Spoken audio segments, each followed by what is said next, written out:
Okay, students, let's talk about Unit 5, Lesson 2, which is rate of change and slope.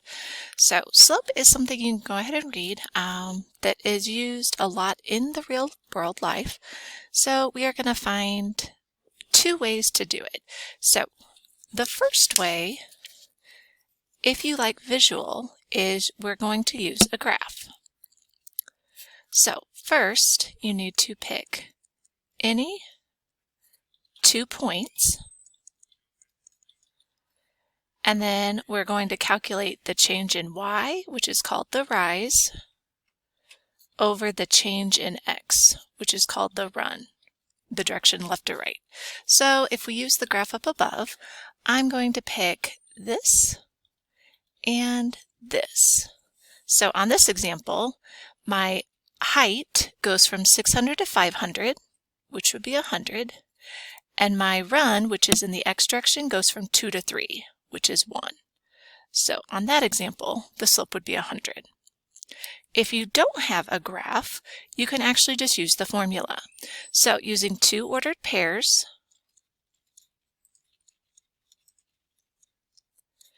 we've got, it's still the change in y divided by the change in x. So the change means difference. So we're going to take the two y values and subtract. And the change in x is the difference in the x values. Now, you can go in either direction as long as you go in the same. So let's do the first example. So on the first example, I'm just going to label this x1, y1, and this ordered pair is x2, y2. So on my formula, I'm just going to go backwards.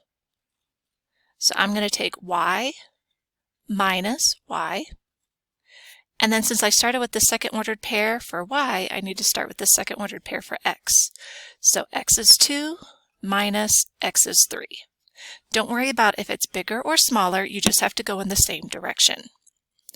So 9 minus 6 is 3, 2 minus 3 is negative 1, and you should always reduce your fractions.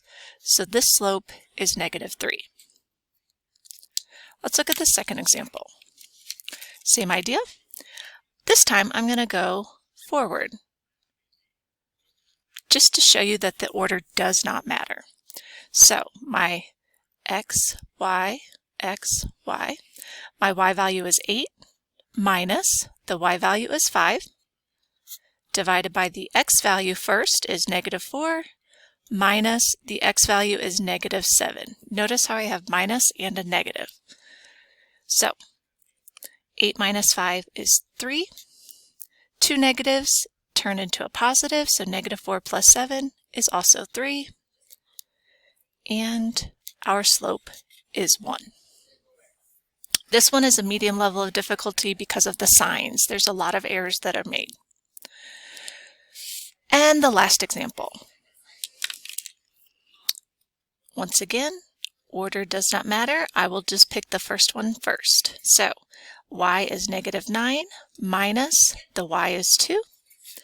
X is 6 minus the x is 6. Negative 9 minus 2 is negative 11. 6 minus 6 is 0. Now, this is labeled as hard because whenever you divide by 0, that's actually an undefined value. So your final answer should be an undefined slope.